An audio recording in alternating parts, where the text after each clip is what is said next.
Silakan duduk. Selamat siang. Selamat Paskah. Hari ini kita tidak lagi membawa korban. Di mana Paskah yang sejatinya dahulu sebelum kematian Kristus, orang-orang membawa korban, sesuatu untuk dikorbankan. Tetapi hari ini kita tidak lagi memerlukan untuk hal-hal yang dikorbankan. Tetapi telah ada korban sejati, korban yang tak bercela, korban yang murni, yang menyucikan setiap kita, yang memurnikan setiap kita, yaitu korban anaknya yang tunggal, korban anak domba Allah, yang di dalamnya ada kuasa, yang di dalamnya yaitu nama yang berkuasa, di dalam nama Tuhan Yesus Kristus. Oleh karena kita mempunyai korban yang tidak bercela, oleh karena kita mempunyai korban yang murni, korban yang dari Bapa itu sendiri, sudah selayaknya kita bersukacita. Bersukacita bukan karena kita bersukacita, karena ada jaminan. Ada jaminan bagi hidup kita di dalam kekekalan. Karena kita mempunyai jaminan yang tidak tergoncangkan.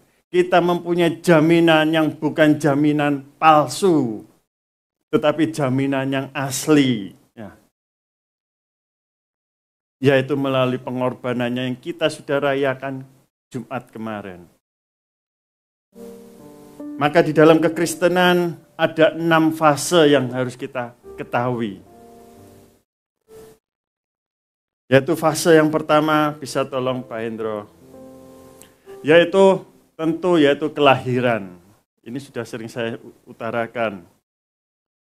Fase kelahiran yang sudah kita rayakan juga di akhir tahun Desember ya, yang kita biasa peringati dengan Natal. Fase yang kedua dalam kekristenan yaitu yang kemarin kita juga rayakan, yaitu kematian. Ini adalah fase kekristenan yang kita mau hidupi. Bisa langsung next Pak Indo. Yaitu kematian. Kematian Yesus di atas kayu salib yang sudah kita rayakan Jumat kemarin. Melalui pengorbanannya, melalui karya salibnya. Nanti juga ada sebagian yang mau kita belajar.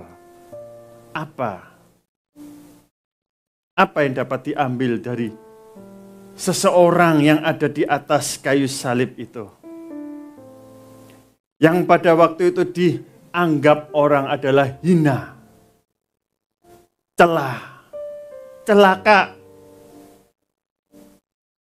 Orang yang bersalah bagi mereka yang tidak menerimanya. Fase yang ketiga, yaitu yang hari ini kita mau rayakan, yaitu kebangkitannya. Gambar ini pun ada maknanya yang harus kita mau belajar. Saya pun juga dapat ketika saya belajar, yaitu ketika mempersiapkannya ini. Saya baru kok ngeh ya, katanya ngeh, bukan ngeh, ya skarpe. Ya. Saya baru paham arti daripada kebangkitan ini. Mari kita sama-sama kita dapat sesuatu. Apa makna daripada kebangkitan ini? Apa daripada kubur yang kosong ini? Apa makna daripada batu yang terguling itu? Fase yang keempat, yaitu kenaikan Yesus ke surga. Yang disaksikan oleh para murid dan pengikutnya. Kenaikan Yesus ke surga, kenaikan Tuhan Yesus ke surga adalah merupakan hal juga yang terpenting dalam kekristenan. Yang kelima, fase dalam kekristenan yaitu Pentakosta, yaitu turunnya Roh Kudus. Saya ambil lambang daripada House of Cana. Ini adalah juga fase yang tidak kalah pentingnya. Semua ini fase ini penting yang ini semuanya telah dijalani. Dan yang terakhir, fase inilah kedatangannya yang kedua. Kedatangannya yang kali kedua inilah yang kita nanti-nantikan. Di dalam fase yang keenam inilah menandakan bahwa di dalam Tuhan Yesus selalu masih ada harapan. Di dalam fase penantian inilah di mana di situ di dalam Tuhan Yesus selalu masih ada harapan. Bukankah itu adalah iman? Di dalam Ibrani 12 ayat 1 juga dikatakan iman itu adalah apa yang tidak kita lihat. Itu adalah bukti apa yang kita harapkan. Itulah penantian kita daripada iman kita untuk kedatangannya yang kali kedua. Di atas awan-awan, dia akan menjemput mempelainya. Dia akan menjemput mempelainya.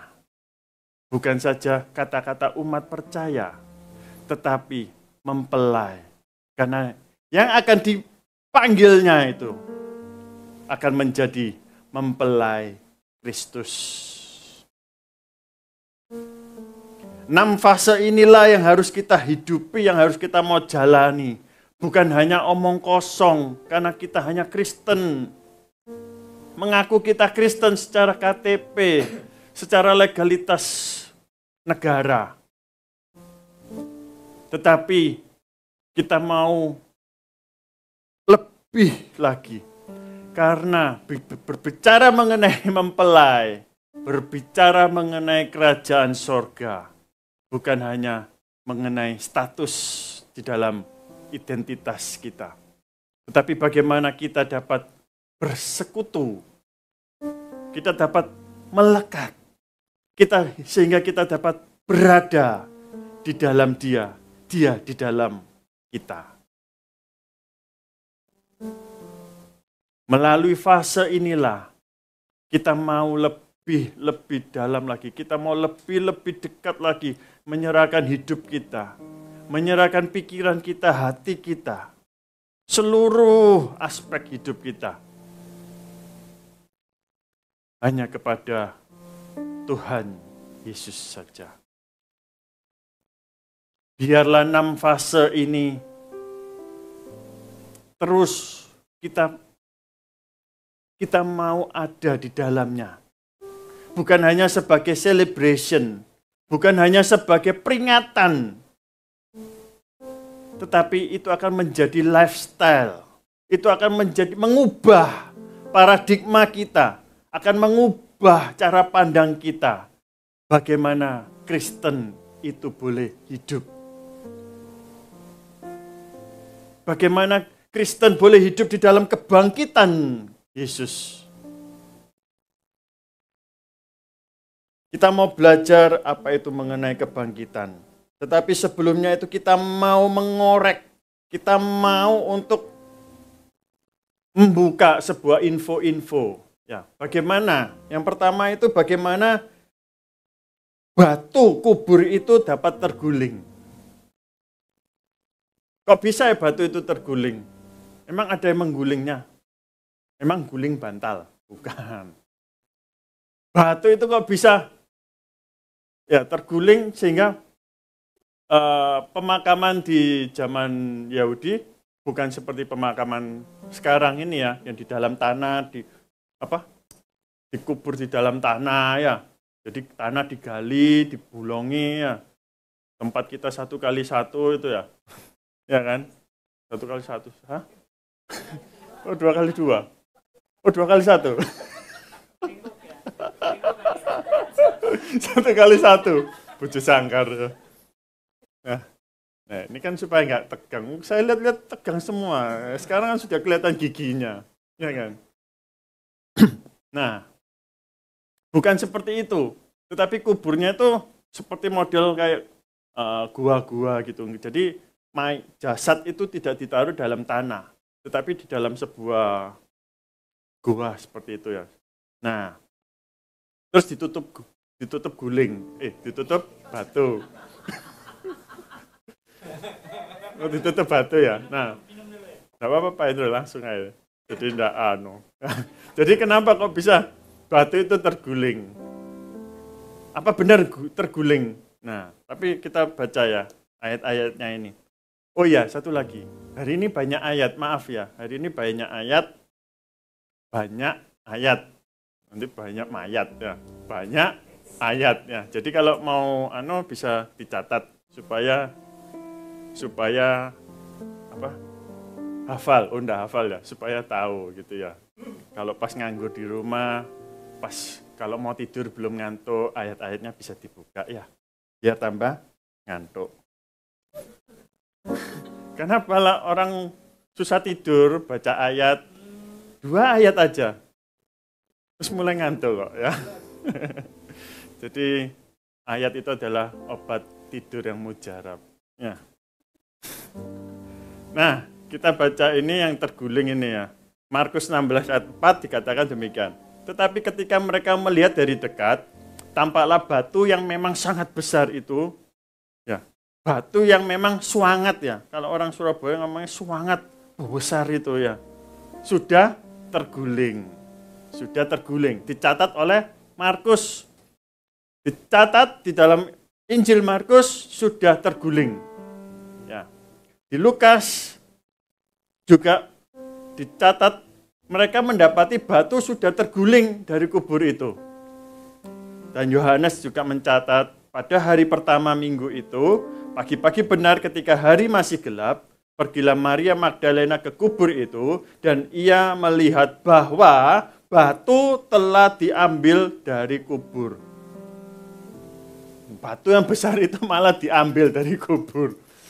Ya, bahasanya terlalu tinggi Yohanes ini. Tapi tidak, dari 3 sumber Injil ini dikatakan tidak ada. Bagaimana batu itu terguling? Dicatat oleh Matius. Tenang, sabar ya. Dicatat oleh Matius. Next Pak Indro. Matius 28 ayat 2. Maka terjadilah gempa bumi yang hebat. Sebab seorang malaikat Tuhan turun dari langit. Nah, ini. Jadi kalau mungkin kalau terjadi gempa bumi itu malaikat Tuhan sedang turun loh ya. Apalagi kalau gempa bumi yang besar gitu, wah malaikat Tuhan itu sedang turun ke bumi. Mungkin, ya kan. Jadi kenapa kok bisa ya batu itu terguling? Padahal sudah dimeteraikan, ya kan? Oleh prajurit sudah dimeteraikan supaya apa? Kan semalamnya itu kan ada orang yang menghadap ke siapa itu? Pilatus ya, atau pemimpin Mahkamah Agung itu, supaya apa? Kubur itu harus dijaga, kuburnya juga dimeteraikan. Supaya jangan-jangan nanti mayatnya diambil, lalu diberikan, nah itu. Zaman itu pun sudah ada pemikiran, kalau apa? Mayatnya, jasadnya Yesus itu akan dihilangkan sehingga akan dibuat cerita yang aneh-aneh. Bayangkan, pemikiran dahulu pun sudah ada pemikiran yang demikian. Pemikiran dahulu adalah pemikiran yang masih, istilahnya mohon maaf, yang terbelakang. Ya kan? Dengan bertambahnya umur dunia, Saat ini pemikiran manusia akan semakin modern kan? Nah itu loh maksudnya. Dulu kan belum ada pemikiran yang modern. Pemikirannya istilah masih primitif juga. Tetapi daya pikirnya itu sudah sampai segitu jauhnya. Maka harus dijaga kuburnya, harus dimeteraikan. Nah itu hal-hal pemikiran yang seharusnya sudah bisa ditangani, dihandle untuk menjawab kemisteriusannya itu pada zaman sekarang ini. Oleh sebab itu apa? Maka firman Tuhan ini kekal adanya. Maka dia ada boleh ada dulu, dia juga boleh ada sekarang, dan dia firman itu boleh ada untuk sampai pada kekekalan. Makanya dia itu, firman itu akan terus mengikuti zaman. Dan itu dapat dihidupi di dalam segala zaman sampai pada kekekalan. Nah, maka terjadilah gempa bumi yang hebat. Jadi batu itu dapat terguling bukan semata-mata digulingkan atau semata-mata hanya sebuah cerita dongeng. Tetapi ada sebabnya, yaitu karena ada gempa bumi dan di situ ada malaikat Tuhan. Malaikat Tuhan yang turun dan datang ke batu itu dan menggulingkannya. Lalu apa? Duduk di atasnya. Ya, nggak tahu itu siapa itu. Itu malaikat ya pastinya ya. Inilah kronologis. Nah, ini kronologis bagaimana batu itu dapat terguling. Terjawab kan? Jadi kalau ditanyai siapa yang menggulingkannya? Gempa bumi. Ya, malaikat Tuhan turun. Jadi hati-hati kalau gempa bumi, bertobatlah ya. Malaikat Tuhan sedang turun.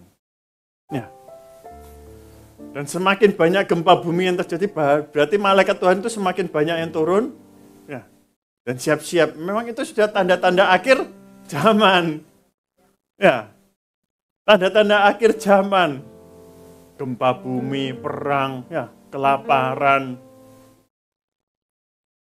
Itu semuanya sudah merupakan tanda-tanda akhir zaman. Ini adalah kronologis bagaimana batu kubur itu dapat terguling ya. Jadi kita bisa menjawabnya itu. Yang kedua, yang kita mau belajar juga bukti bahwa kubur kosong. Nah, kubur kosong itu Tuhan Yesus bangkit. Di dalam Markus 16 ayat 6 dikatakan, tetapi orang muda itu berkata kepada mereka, jangan takut, kamu mencari Yesus orang Nazaret yang disalibkan itu. Ia telah bangkit. Ia tidak ada di sini. Lihat, inilah tempat mereka membaringkan dia. Sudah tidak ada jasadnya.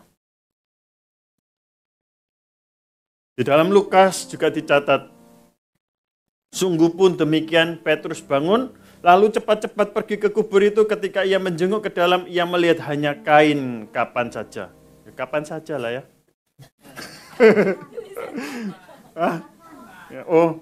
Kain kapan, kapan tok. Nah, ya, enak oleh bahasa Surabaya enak. Kapan tok ya.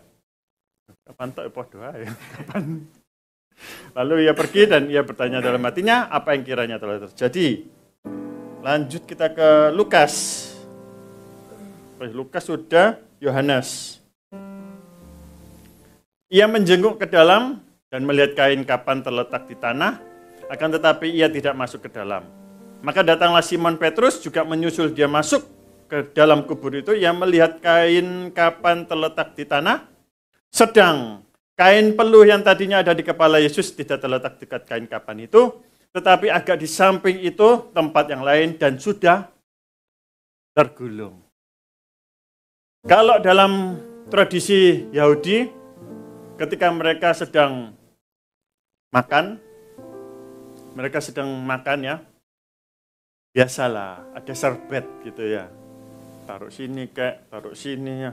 Ada serbet. Kalau kita ono tisu paling. Ada serbet. Kalau mereka itu sudah mau ke, misal mau ke toilet gitu ya. Atau dia gini, dia sudah mau beranjak dari tempat makannya. Kalau dia sudah selesai makan, maka serbetnya ini tetap dalam kondisi yang acak-acakan, tetap ditaruh di atas itu. Jadi sudah beres istilahnya. Tetapi jika orang itu ingin kembali lagi supaya kitchen set piring itu segala macam tidak diringkas ya, istilahnya kalau gitu ya, nggak diangkut oleh waitressnya ya. Maka tandanya apa? Serbetnya itu tadi dilipat. Serbetnya itu dilipat kembali, ditaruh, menandakan apa? Bahwa dia itu akan kembali lagi. Sama halnya, kenapa serbetnya Yesus itu yang untuk sorban di kepalanya itu sudah tergulung. Tuhan Yesus menandakan bahwa dia akan datang kembali. Tugasnya Yesus belum selesai. Tugas Tuhan Yesus belum selesai. Maka apa? Fase yang keenam yang kita nantikan, dia datang kali kedua. Itu adalah momen. Dan itu adalah puncaknya. Ya kan? Sehingga kita dapat boleh bersama-sama dengan dia. Itulah tadi ya, dengan kain yang tergulung kembali. Banyak para teolog-teolog juga yang menafsirkannya demikian, bahwa yang dicatat oleh Yohanes tadi menandakan bahwa Tuhan Yesus itu loh belum selesai makannya. Ya. Tuhan Yesus itu masih mau makan bersama-sama dengan kita. Ya. Kita akan diundang untuk makan bersama dengan dia. Sebagai kita adalah mempelai Kristus. Bukti kubur yang kosong lalu juga ada di dalam Yohanes 20 ayat 25 sampai 29 ini, yaitu melalui apa yang dilihat oleh Thomas. Maka kata murid-murid yang lain kepadanya, kami telah melihat Tuhan. Thomas yang ngomong, mosok sih ya toh. Sebelum aku melihat bekas paku pada tangannya, dan sebelum aku mencucukkan jariku ke dalam bekas paku itu, dan mencucukkan tanganku dalam lambungnya, sekali-kali aku tidak akan percaya. Kalau kita kadang nggak percaya ya, menantikan Tuhan, apakah Tuhan langsung jawab? Nah, Thomas pun aja, walaupun nggak percaya, Thomas saja menunggu berapa? Itu, tulis 8 hari kemudian apa? 8 hari loh, ya kan? 8 hari kemudian murid-murid Yesus berada kembali dalam rumah itu, dan Thomas bersama-sama dengan mereka. Sementara pintu-pintu terkunci, Yesus datang, dan ia berdiri di tengah-tengah mereka dan berkata, damai sejahtera bagi kamu. 27. Kemudian ia berkata kepada Thomas, taruhlah jarimu di sini dan lihatlah tanganku, ulurkanlah tanganmu dan cucukkan ke dalam lambungku, dan jangan engkau tidak percaya lagi, melainkan percayalah. Thomas menjawab, ya Tuhanku, Allahku, karena engkau telah melihat aku, maka engkau percaya. Berbahagialah mereka yang tidak melihat, namun percaya. Yaitu kita semua yang tidak melihat bahwa kubur itu kosong. Kita hanya mendengar dari pemberitaan Injil. Kita hanya mendengar dari bapak-bapak gereja. Namun kita diberinya iman percaya. Itu adalah kasih karunia Bapa yang begitu besarnya atas kehidupan kita. Itu adalah sesuatu yang besar, yang melimpahnya itu di dalam setiap kehidupan kita. Maka janganlah kita menyia-nyiakan iman, setiap pada iman yang sudah Tuhan beri bagi kita. Karena itu adalah anugerah yang terbesar, anugerah yang terindah dalam setiap kehidupan kita. Amin. Ini adalah bukti bahwa kubur kosong dan bukti bahwa Tuhan Yesus bangkit. Bahwa Yesus bangkit. Kenapa saya hilangkan Tuhannya? Karena saya belum masuk ke dalam situ. Ini ada cerita, ini adalah merupakan cerita mengenai bahwa Yesus telah bangkit. Sehingga kita dapat memberikan sebuah apologetika. Apa itu apologetika? Itu adalah sebuah ilmu untuk kita dapat mempertahankan iman kita. Mempertahankan iman kita itu bukan hanya sekedar percaya toh, langgar percaya, tapi percaya itu harus didasari. Kenapa kita bisa percaya? Bukan hanya karena kata orang, bukan hanya dari pengalaman pribadi saja, tetapi ada sebuah yang menguatkan. Yaitu firman itu sendiri yang akan menguatkan setiap iman kita. Sehingga ketika kita ditanya, kita dapat menjawabnya melalui hikmat Tuhan. Jadi keimanan kita, iman percaya kita, itu tidak akan goyah. Iman kita akan tetap teguh. Kita percaya bukan langgar percaya tok.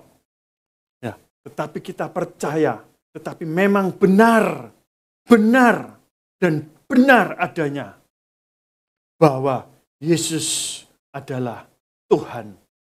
Yesus adalah Mesias. Yesus adalah Kristus.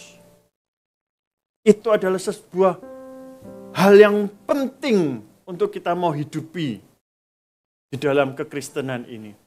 Jadi kekristenan itu bukan hanya sekedar percaya, atau kekristenan itu hanya bukan sekedar kepercayaan, kekristenan itu bukan hanya sekedar agama turunan, tetapi memang adanya Tuhan di dalam imanmu itu.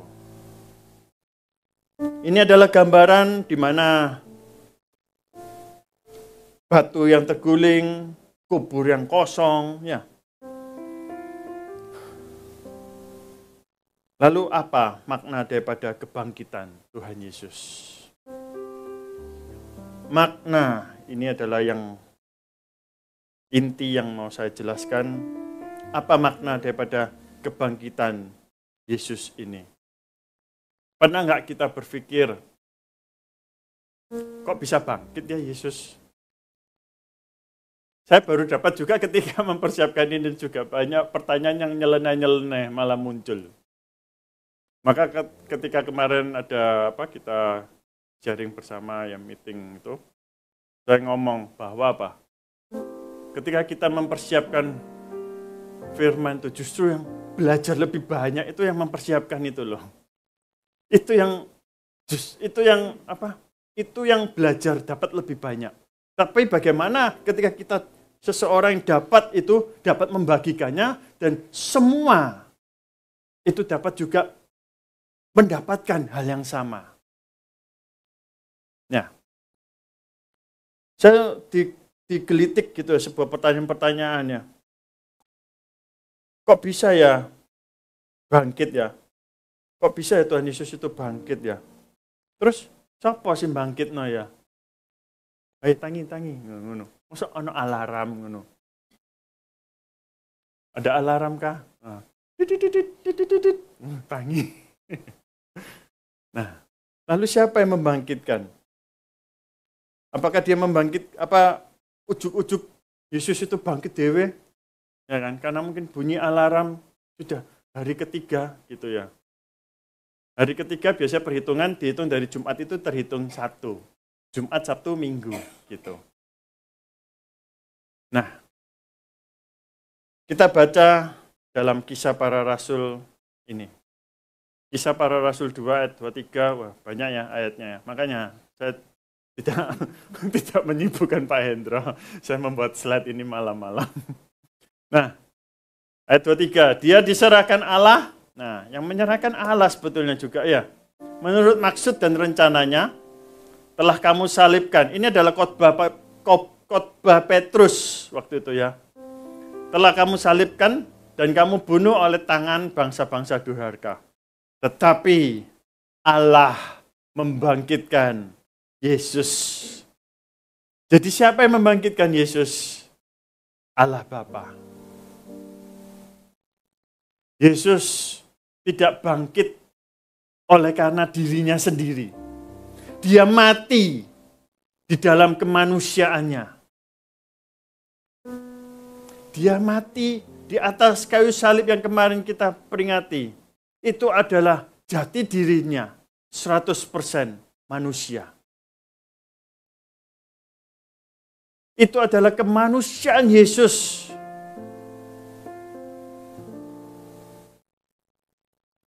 Itu adalah kemanusiaannya Yesus.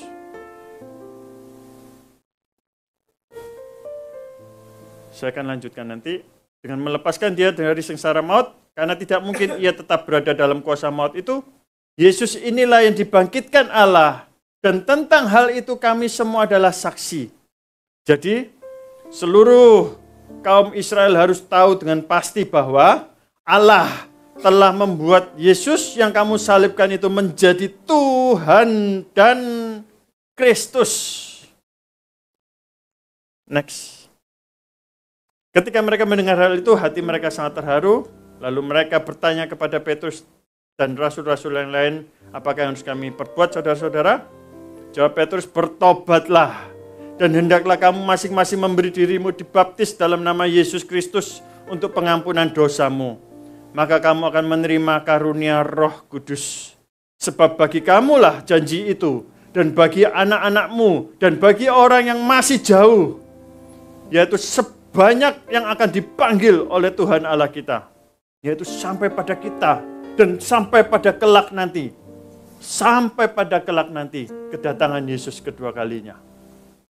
Dan dengan banyak perkataan lain lagi, ia memberi suatu kesaksian yang sungguh-sungguh, dan ia mengecam dan menasihati mereka, katanya, berilah dirimu diselamatkan dari angkatan yang jahat ini. Lanjut. Di Filipi 2 ini adalah ayat kita bulan ini. Dan dalam keadaan sebagai manusia, ia telah merendahkan dirinya dan taat sampai mati, bahkan mati di kayu salib. Itulah sebabnya apa? Allah sangat meninggikan dia dan mengaruniakan kepadanya nama di atas segala nama, supaya dalam nama Yesus bertekuk lutut segala yang ada di langit dan yang ada di atas bumi dan yang ada di bawah bumi, dan segala lidah mengaku Yesus Kristus adalah Tuhan bagi kemuliaan Allah Bapa. Sudah selesai Pak itu? Oke. Saya mau kembali yang tadi ya. Nggak usah ya Pak Indro, tetap aja. Bahwa kematian Yesus kemarin yang kita peringati, itu adalah sejatinya kematian dia secara manusia. Bagaimana dia dapat menjalani kematian itu? Apakah kematian itu mudah dijalani? Tidak. Kematiannya yang dijalaninya adalah susah. Sesusah apa? Sesusah masalahmu. Sesusah masalahmu. Masalah-masalah yang kita hadapi. Kesusahan-kesusahanmu. Sama seperti Yesus menanggung salib itu.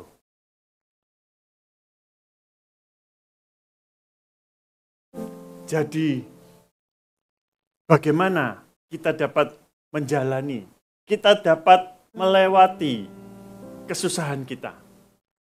Kita belajar sama seperti Yesus. Karena dia mengerti kehendak Bapanya. Tadi jelas sudah ditulis kan? Karena dia mengerti kehendak Bapa. Biarlah cawan ini boleh lalu daripadaku. 3 kali Yesus berseru dalam doanya. Tetapi bila mana itu kehendakmu, dia akan minum cawan itu. Dia akan terima setiap segala penderitaannya. Kematiannya bukan hal yang mudah untuk juga. Mungkin kita melihat, menyaksikan secuplikan film. Kita melihat, oh ya wis toh, oh dicambuk, oh ya wis toh.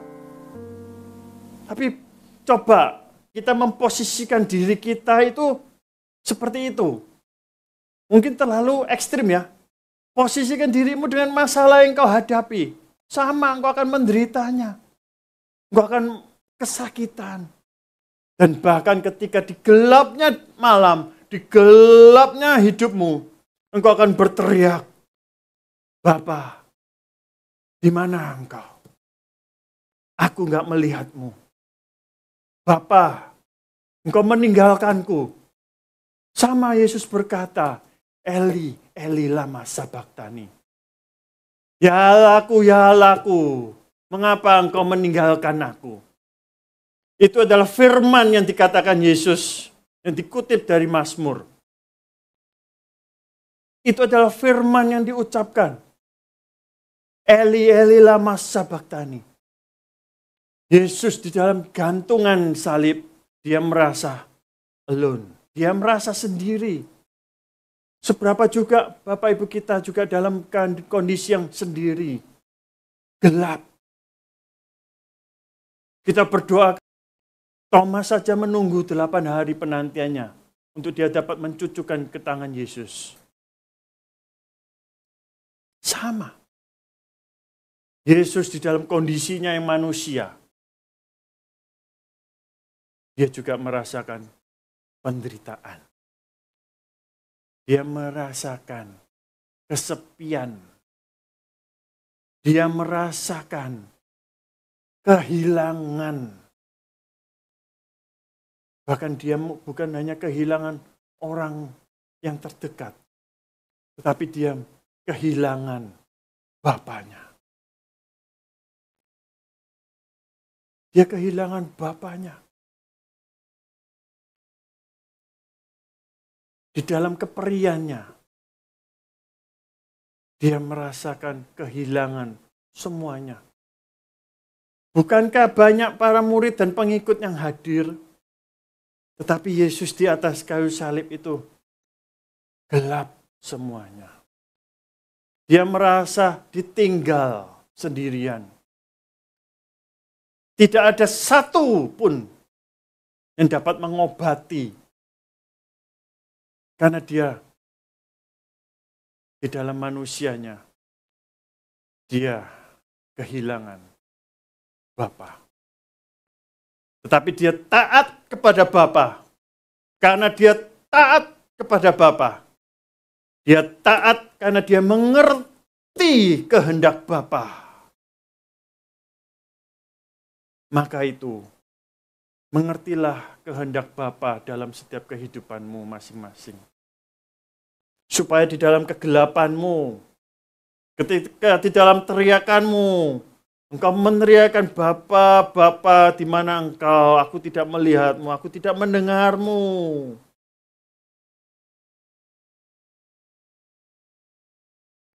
Tapi engkau mengerti kehendak Bapa. Untuk engkau kita melewati persoalanmu. Untuk engkau melewati kegelapanmu. Karena itulah, bukan hanya sekedar dia mau menebusmu.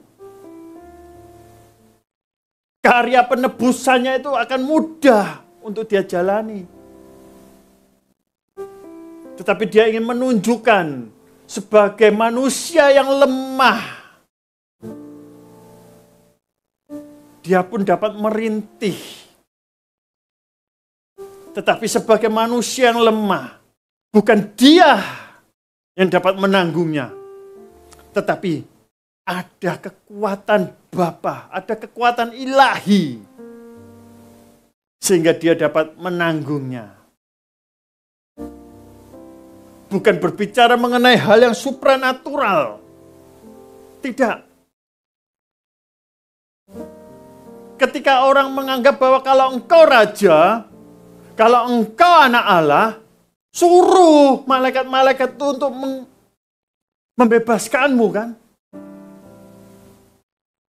Tetapi Yesus mau taat sampai pada akhirnya.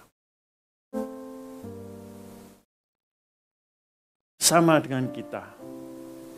Kita mau taat untuk mengerti kehendak Bapa.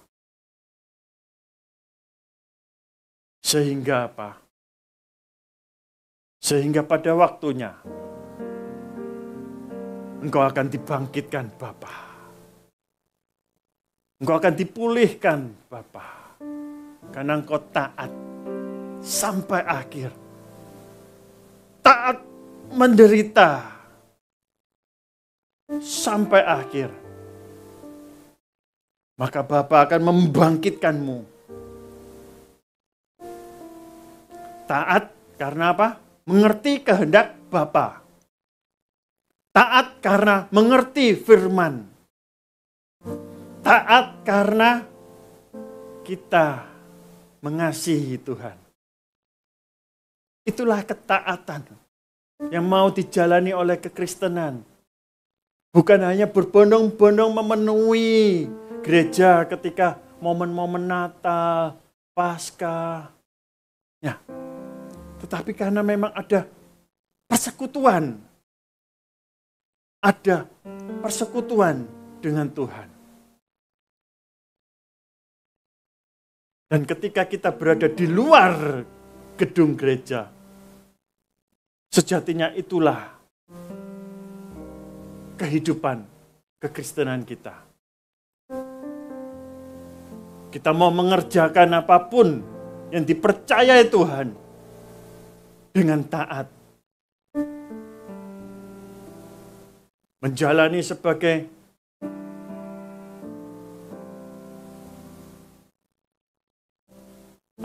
dalam keluarga pun sebagai orang tua, sebagai ayah, ibu, ya, sebagai anak. Ada pegangannya.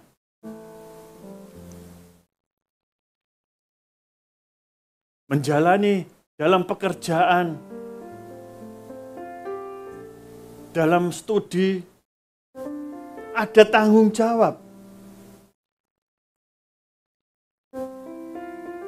Sebab semuanya itu, inilah yang diperoleh Yesus. Ada konsekuensi yang diperoleh. Yaitu, ketika Yesus mau taat, dikatakan maka Dia adalah Tuhan. Allah menjadikan Dia Tuhan dan Kristus. Bagaimana kalau pertanyaannya leneh? Bagaimana kalau Yesus gak taat? Dia lari dari salib. Seperti kata-kata orang zaman now. Tukeran yuk. Yang disalib kamu yuk. Ya. Kalau itu yang terjadi, maka kuburnya gak kosong. Ya. Kuburnya masih ada jasad orang itu. Ya kan? Gak bangkit. Kuburnya masih ada jasad yang orang yang menggantikan Yesus disalib. Gampangannya gitu. Dan gak mungkin batu itu terguling. Karena yang dikubur itu adalah orang yang tidak berkenan. Gak mungkin malaikat menggulingkan kubur itu.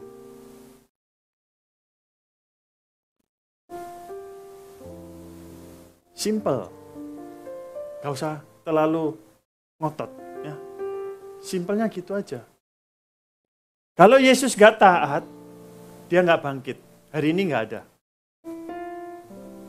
Mungkin kematian ada. Jumat Agung ada. Tapi hari ini gak ada.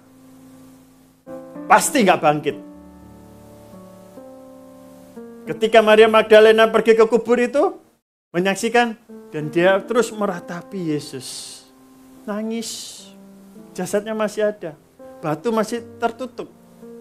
Jasadnya pasti ada di dalam. Tetapi karena Yesus taat sampai akhir, dia tidak mencari orang yang mau menggantikannya di atas kayu salib. Dia taat mati, sampai mati di atas kayu salib. Dia taat. Maka Allah Bapa membangkitkan dia di hari yang ketiga. Dan Allah Bapa memberikan dia adalah Tuhan dan Kristus. Semuanya hanya oleh karena ketaatan yang dijalani oleh seorang manusia yang dianiaya. Seorang manusia yang dicela. Yaitu namanya Yesus.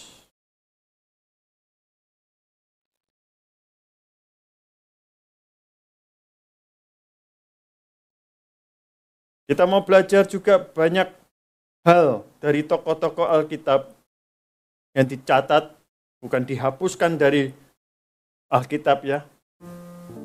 Tetapi masih dicatat dan masih dilestarikan ya sampai hari ini. Orang-orang yang tidak taat sekalipun dicatat di situ. Kita tahu ketidaktaatan pertama yaitu dari Adam dan Hawa. Ini adalah contoh ketidaktaatan Adam dan Hawa. Menerima juga konsekuensinya, yaitu dilepaskannya dari hadirat Bapa. Diusirnya dari Taman Eden karena ketidaktaatan. Melanggar perintah Tuhan. Melanggar kan. Tabiat manusia itu semakin dilarang semakin dilarang semakin dilakukan. Paulus sendiri aja juga bingung loh terhadap dirinya. Bukan yang baik yang aku lakukan. Tetapi sejatinya memang Paulus ingin menunjukkan bahwa hidup dalam daging itu hidup dalam roh itu memang sulit. Gitu loh. Tapi ada pengharapan. Kata-kata kesulitan untuk dalam mengerjakan hal-hal roh. Dan meninggalkan kedagingan. Wah susah ya, rokok. Wis kebiasaan. Mati urip wis rokok. Gak iso. Sandinge rokok sandinge kopi rokok. Ya toh. Ngerti sandinge.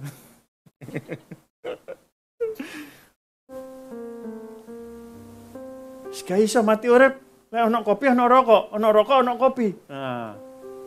Mati urip rokok. Gak iso. Bukan hal yang baik yang aku mau lakukan, justru yang jahat.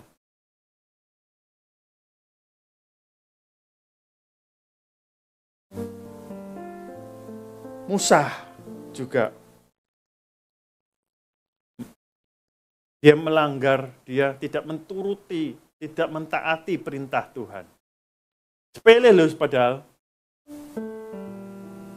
Padahal cuma suruh ngomong loh. Metu air. Metu air. Metu air. Saking mangkel Tangkoplak. Ya.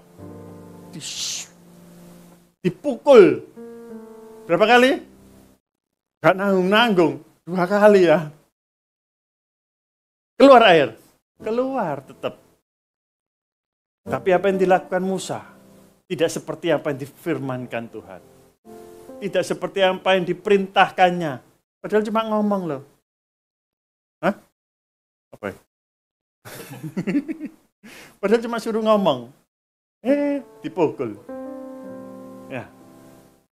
Ketidaktaatan. Sama, mungkin kita disuruh ngomong, penyakit, kau sudah keluar, saya sudah sembuh. Salah kaprah, ya kan? Yunus juga, ketika disuruh penginjilan, sesek Tuhan, ojo lah, wis padha iso kan pakai wong lain apa ya, ojo aku, terus pasti bertobat lah. Yang lainnya, akhirnya naik kapal ya, akhirnya terjadi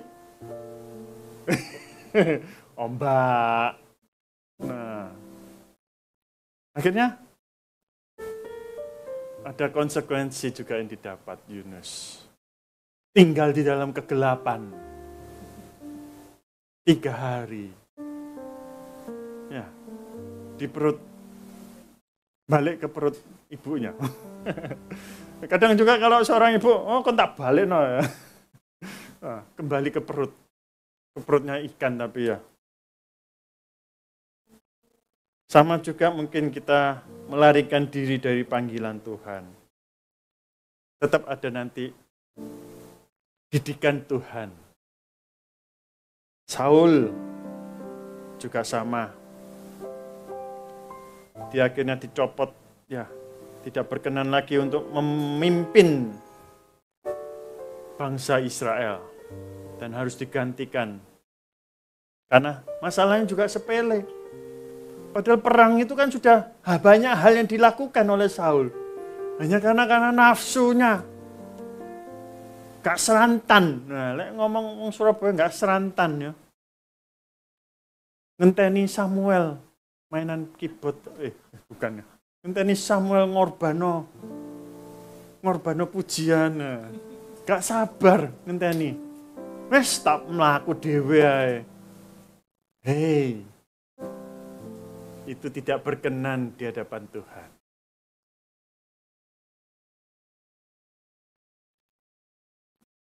Itu adalah beberapa tokoh yang tidak taat. Mereka juga akan mendapat sebuah konsekuensinya.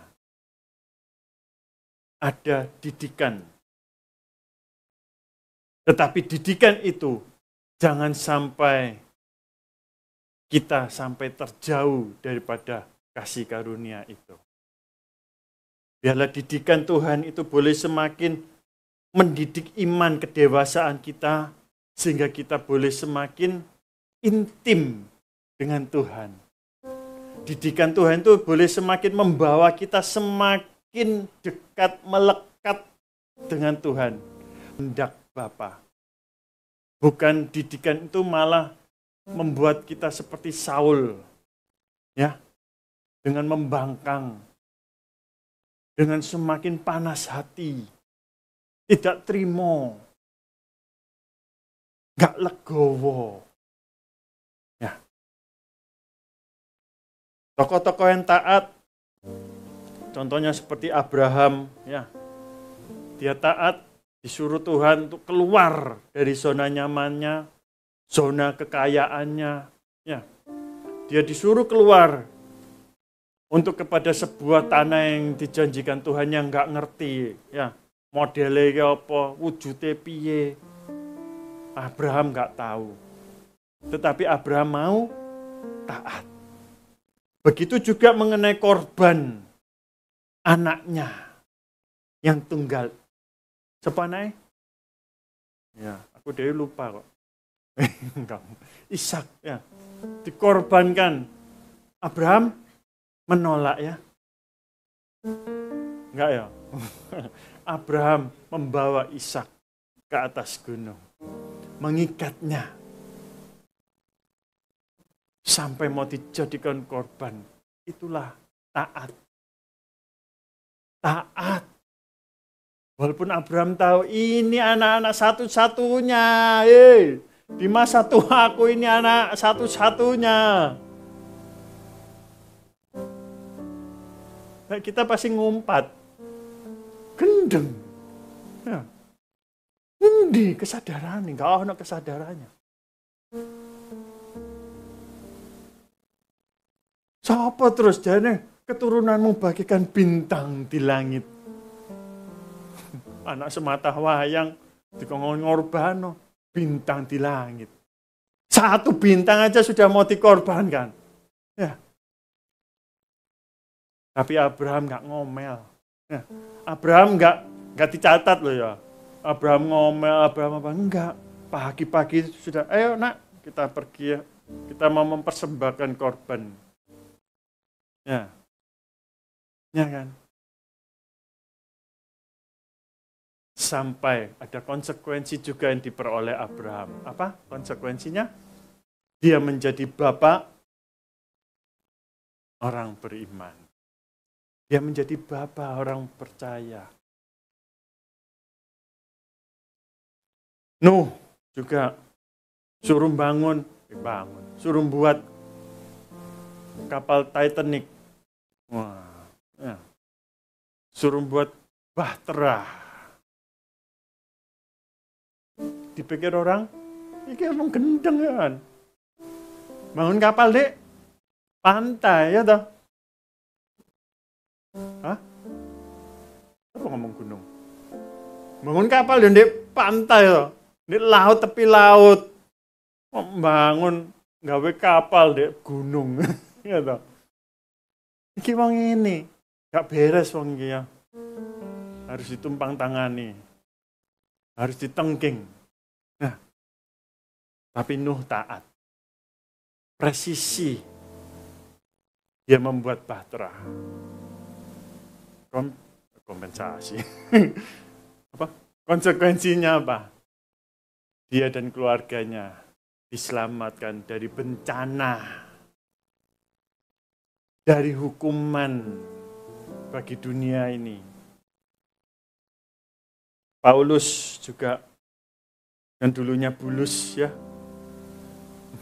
sekarang jadi Paulus, dipakai luar biasa. Karena dia juga mau taat. Dia mau buang kewarganegaraan Romawinya. Dia mau buang statusnya. Dia bukan orang recehan, biadab juga ya. Tapi ketika dia terima Yesus, dia ketemu Yesus. Saulus jadi Paulus. Dia mau taat sama Yesus. Dan dia menjadi rasul.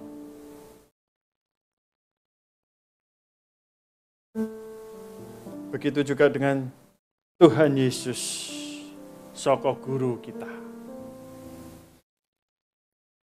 Dia mau taat sampai akhir di atas kayu salib. Maka Allah Bapa membangkitkan dia yang hari ini kita mau rayakan.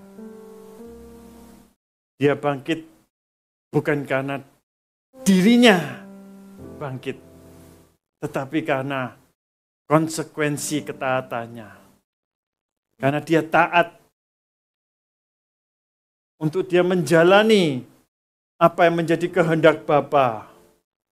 Dia mau hidupi apa yang menjadi kehendak Bapa.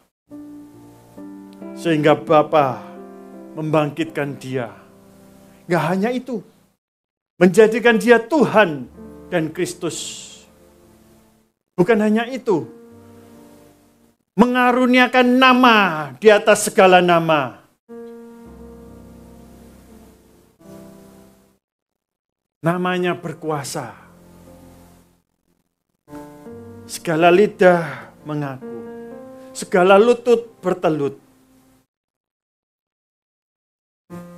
Itu adalah kekuatan daripada ketaatan. The power of the holy obey.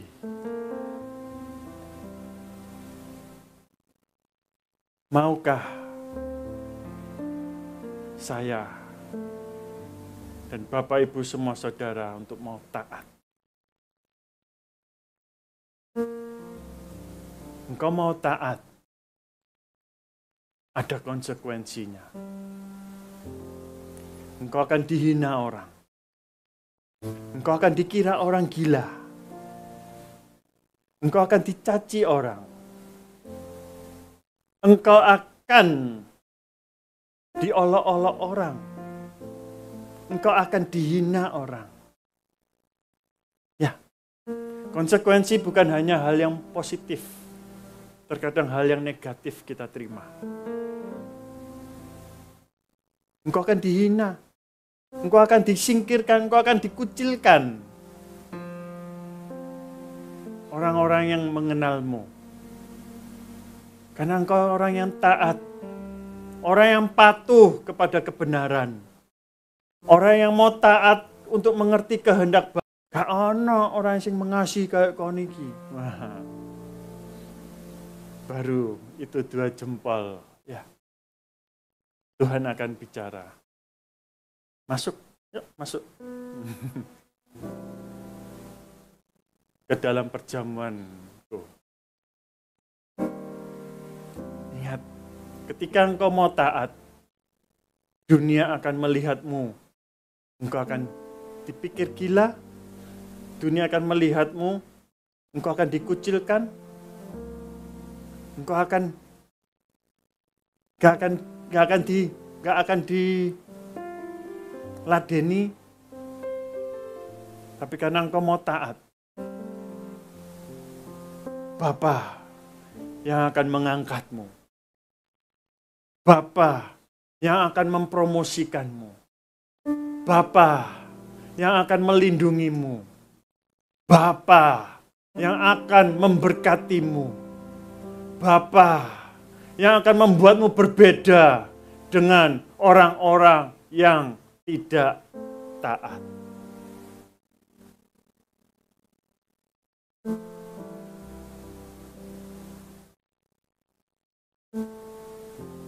Satu Korintus 15 ayat yang ke-42.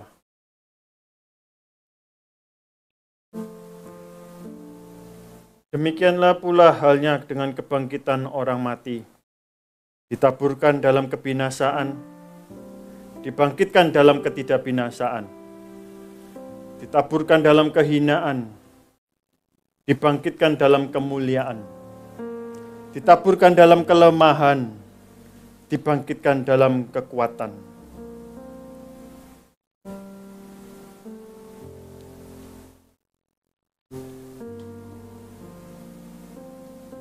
Kita lompat ayat yang ke-55.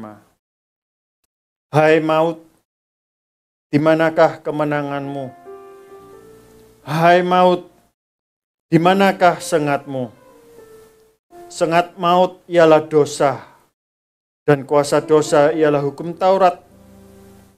Tetapi syukur kepada Allah yang telah memberikan kepada kita kemenangan oleh Yesus. Berdirilah teguh, jangan goyah, dan giatlah selalu dalam pekerjaan Tuhan. Sebab kamu tahu bahwa persekutuan dengan Tuhan, jerih payahmu tidak sia-sia. Amin. Sebelum kita akan mengambil perjamuan,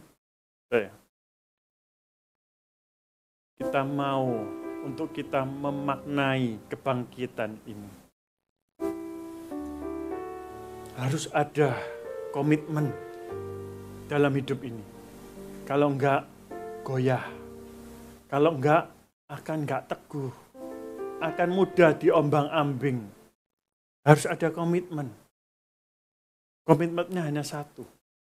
Mau taat atau enggak. Sebelum mengambil perjamuan kudus, buatlah komitmen untuk mau taat. Untuk menjalani kehendak Bapa. Kehendak Bapa dalam setiap kita berbeda-beda. Tetapi semuanya hanya untuk menuju kemuliaan Bapa. Apa yang mau dikehendaki Bapa dalam setiap kehidupan kita tidaklah sama. Karena ketika dan juga ketika kita mau taat, ingatlah satu hal. Engkau akan menjadi barang antik bagi kerajaan Allah. Barang yang antik. Dari 10 ada 1. Dari 1000 mungkin ada 4. Yaitu kita-kita yang mau taatlah akan menjadi barang yang unik di dalam kerajaan kekekalan.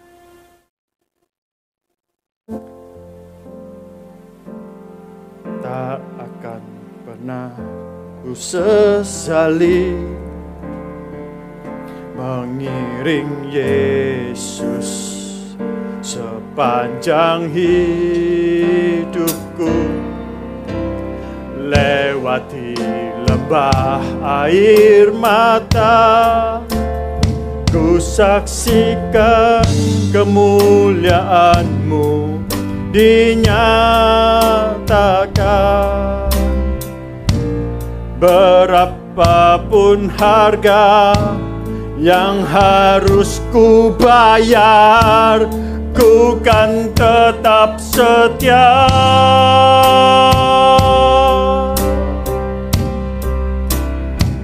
Melayani,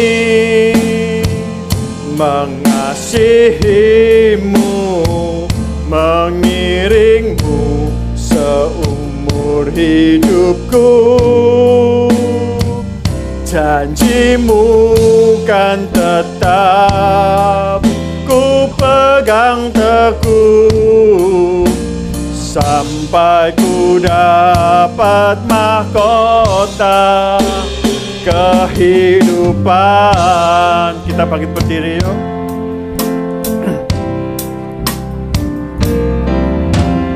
Tak akan pernah ku sesali, ya.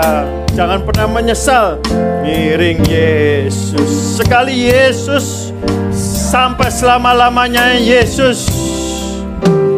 Lewati lembah air mata, ku saksikan kemuliaan-Mu dinyatakan. Bayar harga, berapapun harga yang harus ku bayar, ku kan tetap setia. Melayani, mengasihi-Mu, mengiring-Mu seumur hidupku. Janji-Mu kan tetap ku pegang teguh, sampai ku dapat mahkota. Melayani, melayani, mengasihi-Mu, mengiring-Mu seumur hidupku. Janji-Mu kan tetap ku pegang teguh, sampai ku dapat mahkota kehidupan. Sekalipun tubuh dan batinku lenyap, tetap Kaulah Tuhanku selamanya. Oh, melayani, mengasihi-Mu, mengiring seumur hidupku.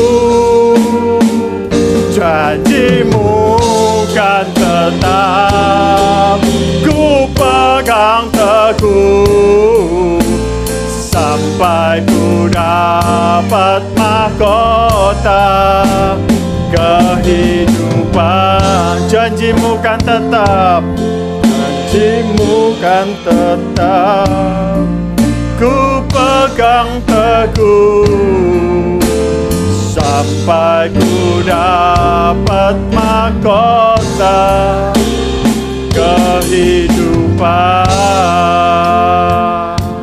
Kami mau belajar taat Bapa. di dalam persekutuan dengan tubuh dan darah-Mu, dan dengan persekutuan dengan umat-umat percaya lainnya. Disinilah kami mau belajar ketaatan.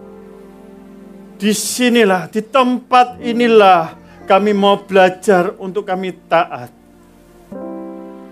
Di sini bukan tempat orang yang suci, tetapi di sini adalah tempat orang yang mau untuk menyerahkan hidupnya bagi Kristus, seperti Dia menyerahkan dirinya bagi kita. Dia menyerahkan dirinya sampai akhir, mau taat untuk menaati kehendak Bapa. Demikian juga kami, Bapa. Kami mau untuk mentaati segala apa yang menjadi perintah-Mu, apa yang menjadi kehendak-Mu bagi setiap kami. Engkau mengurapi setiap hati-hati kami. Engkau mengurapi setiap komitmen kami, Bapa. Biar kami boleh dapat taat sampai akhirnya. Dan sampai taat sampai kami memperoleh mahkota yang Kau berikan bagi setiap kami. Terima kasih Bapa, terima kasih. Terima kasih.